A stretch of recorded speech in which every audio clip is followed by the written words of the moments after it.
What's up? I'm Michael. And I'm Hance, and we're from Woe Is Me. And you're watching RichardMetalFan. Hey, what's up, guys? Episode 86 of Richard Metal Fan Interviews here at the Masquerade in Atlanta, Georgia. I'm here with Michael Bohn and Hance Alligood from Woe Is Me. How are you guys doing today? Fantastic. Precious. Yeah, so, back together again. Again, how does it feel? Honestly, it still feels pretty surreal. I don't think any of us really thought that there was a possibility of this happening, but it has happened, and it feels pretty good. Yeah. Yeah. I think we've all said, like, if you had asked us this, like, 6 or 7 months ago, we would have been like, not a chance. Yeah. Not a chance.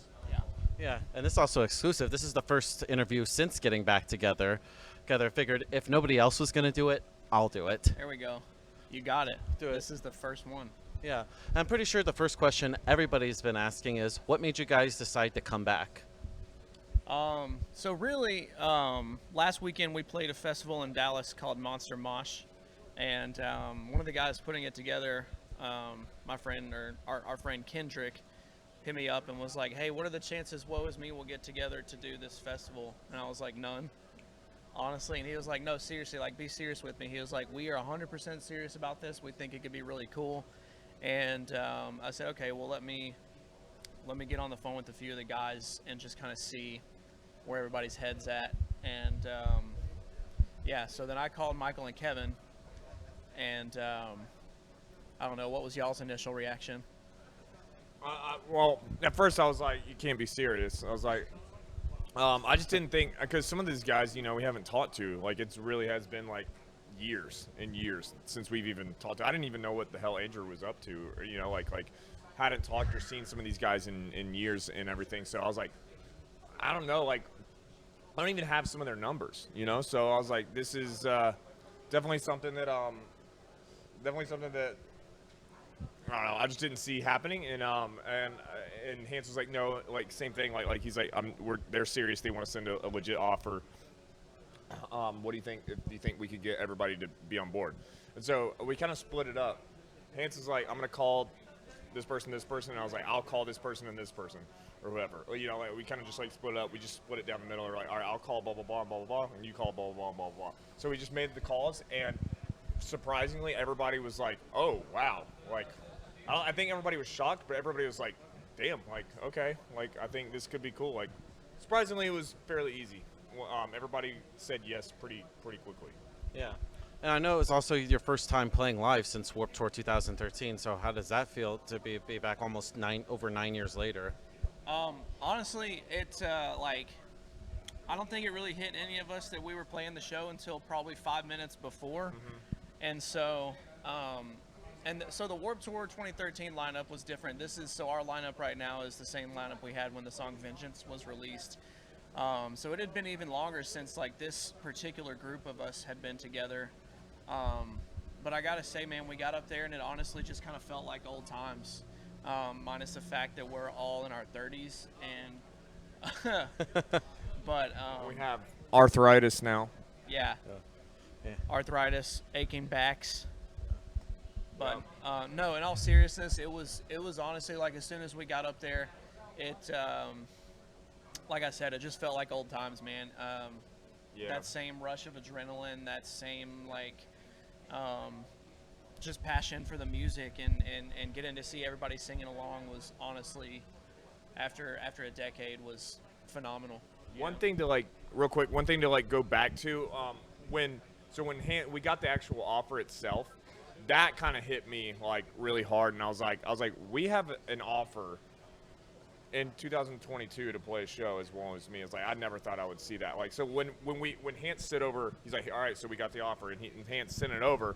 I was like, no fucking way. Like, I cannot believe like somebody sent an offer for Woe Is Me to play in 2022. So that was pretty ridiculous to actually see it on paper. So, but yeah. Yeah, but like you also mentioned, you played your first show back at the Monster Mosh in Texas. What was that whole show like, playing your first show in over almost a decade? It was amazing. It was really cool. We you know, like Hance said, like we like it didn't hit us until we actually just like 5 minutes before the stage, and then we went on, and it was cool because it was like we just picked up right where we left off, and it just felt good. and to see the crowd reaction, we definitely fed off that. So it was really nice. Everybody was singing super loud, and we were pretty overwhelmed. We couldn't believe how loud everybody was. We were like, oh wow, that's pretty surreal. Yeah. After this long, people still remember the lyrics and are there singing along. So. Yeah, and it's interesting because like the last show before the breakup was Warped Tour in Texas, and then the first show back was in Texas. You ever feel like it was funny how it comes in full circle? Yeah, I guess so. I mean, they say everything comes full circle eventually, and it is kind of funny how that worked out. We've always kind of had like a really good time in Texas. For some reason, like just Texas in particular has always been really good to our band, and so it was pretty neat to have the first show back be in Texas, I will say. And the crowd's response was just overwhelmingly great. Awesome. And with this comeback, can we maybe expecting like a new Woe Is Me show in terms like production wise, but than the last one?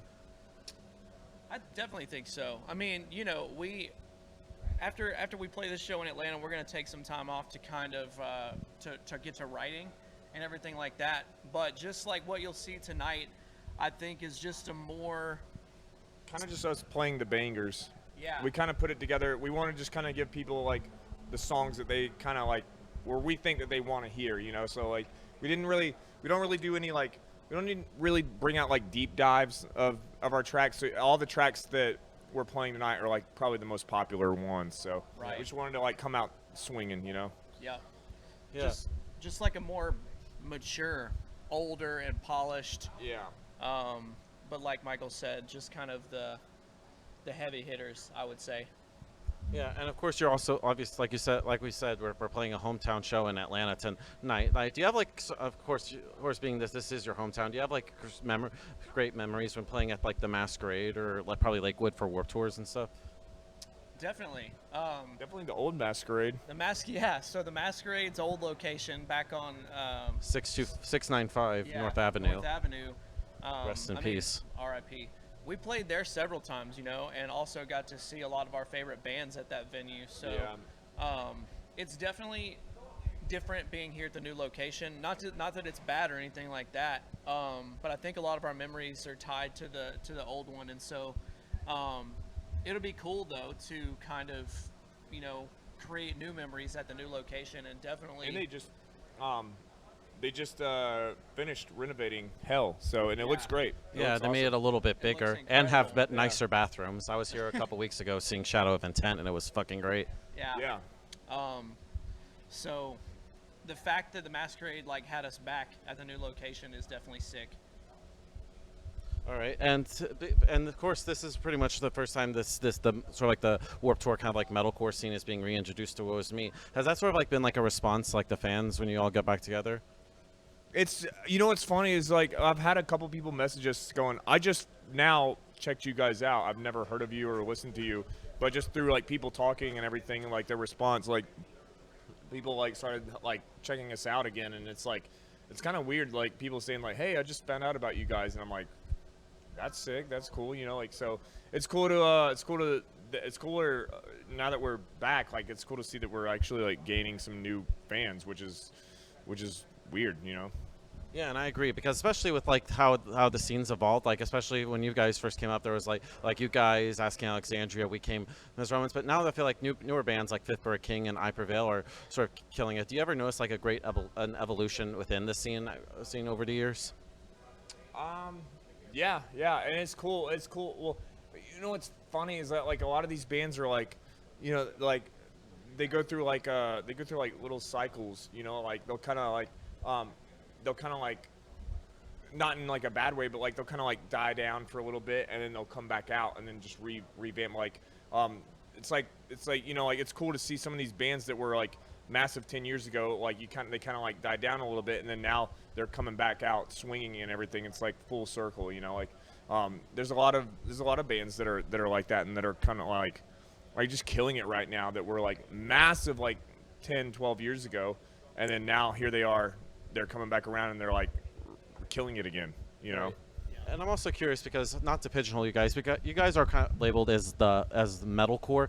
I was always curious, what kind of makes a metalcore band metalcore? Oh, dude, I don't know. Yeah, I think it's I think it's the singing screaming combo maybe. Yeah.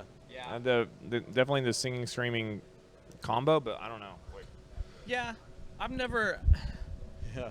never personally been big on labels like that. Not to say that our band doesn't fit into a category. That's not what I mean. But just like, you know, someone once said, "Hey, that's a metalcore band. You guys are a metalcore band." Okay. All right. And so, I mean, I never really, I don't know, gave it much thought. But definitely, I guess the singing, screaming combo.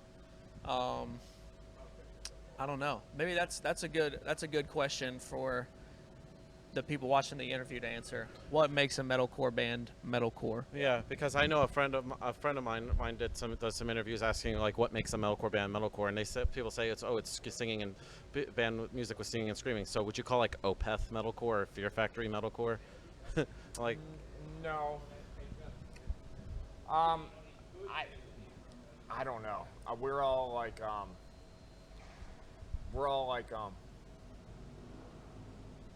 sorry. Yeah. It's things that happen in interviews, Sorry. folks. Anyways, I don't know. I just don't know.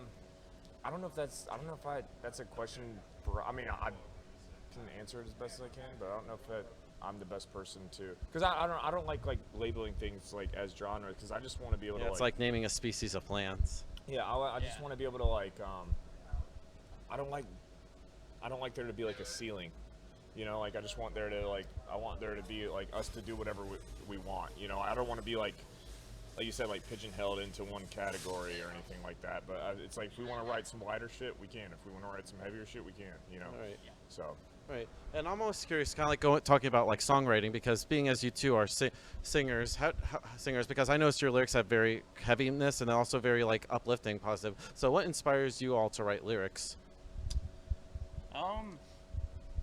I think for me it's situational. Like it's kind of circumstantial because sometimes like I'll just write stuff just to write stuff, but at the same time like I think I get kind of inspired when I hear like a song that one of the guys is writing or something like that, and I hear what they're playing.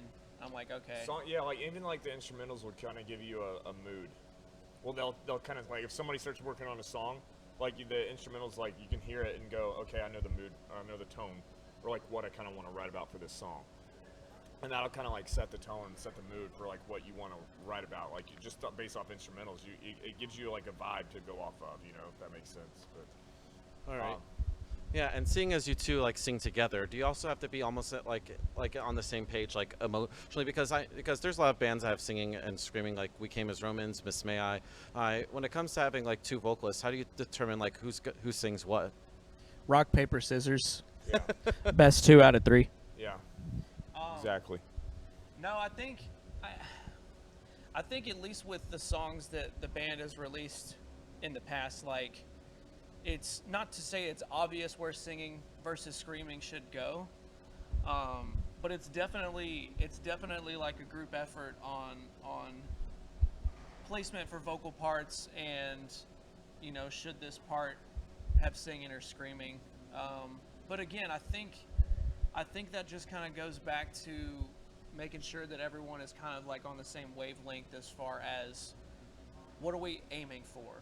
And what do we want this And if to somebody sound has like an idea, or if like Hance wants to start a song, or if like I want to start a song, I'm like, hey, I think this is the direction, you know. I like if he's got like a start for a song or something, like then we can come in and like get in that mindset of what he's thinking and go, okay, this is what the song is gonna be, like we can feed off of that. And like if he's got like some lyrics jotted down or like a melody direction or whatever, like, you know, we can come in and go, okay, so we can feed off of that and everything. So. Right. Have you all ever get into fights like I'm singing this part or I'm singing this part? I don't think so. No. It's not like that. It's not like that at all. No, I don't think so. It's pretty chill. It's not like that. All right. And like you mentioned before, you've been writing some new material since the American Dream EP in 2013. So how far along is like a process for like a new EP or a full length? Oh God. Baby steps. Like very, very. We're still in the very. We have like maybe like some ideas. Yeah. So yeah. All right. We've just been so busy with the show in Dallas, the show in Atlanta, getting everything ready for that. Because I mean, we Yeah. kind of started from like ground zero, as Yeah. far as like putting together our production, who's going to go with us as far as crew, what songs are we playing. It's just been super busy, and of course we've had to rehearse this whole time because I mean we got to brush off the dust a little bit, right? And so, definitely in the beginnings of kind of getting some ideas together. Like there's a few things floating around, but I would say as far as like having anything solid and concrete, we're still working on it. But we also want to take our time with it. Yeah. All right, and I know we kind of like touched upon this before, but how do you feel like "Woe Is Me" kind of like fits in with today's scene? We don't know yet. I don't know if we know yet. I don't know yet. Yeah. I don't know if we know yet. To be honest, I guess we'll see. Yeah. I guess we'll see when we put out new music. Right. So. Right. Because that's gonna kind of be the deciding factor. I think so. You know, because I don't know, like Genesis, for example, was like a pretty like standard 2012 like metalcore album. You know what I mean? I don't know how that would hold up in today's world. But as far as like how do we fit into what's happening right now, I don't know. We'll just Yeah. have to. We'll just have Just to we'll wait have to and see with the new music. you know? Yeah. Yeah. So anyway, before we go, just want to Yeah, thank you guys absolutely. for this interview. Yeah, man. It's going to be a hell of a show tonight. Is there anything else with "Woe Is Me" that you would like to promote? We're hoping to play more shows next year. So we got a couple things lined up, but yeah, we want to hit as many places as we can. Yeah, Yeah. hopefully we'll be doing some more shows next year. So just bear with us. We got a lot we're working on, a lot to do. If we could just jump up and just play all these cities, we would. But there's just so much that goes on behind the scenes. But Right. 2023, we definitely want to come to your city. So For Yeah. sure. just be patient. Please be patient. And like we just talked about, the writing is in the very beginning stages right now, but Yeah, we plan on putting out some new tunes. definitely new music. 2023 is going to be a big year, so just hang out with us and be patient. And to anybody who has came out to the show in Dallas, said something awesome about us online, we appreciate it. Thanks for sticking around all these years. Awesome. So everybody, buddy, Michael and Hance from "Woe Is Me", we'll see you next time.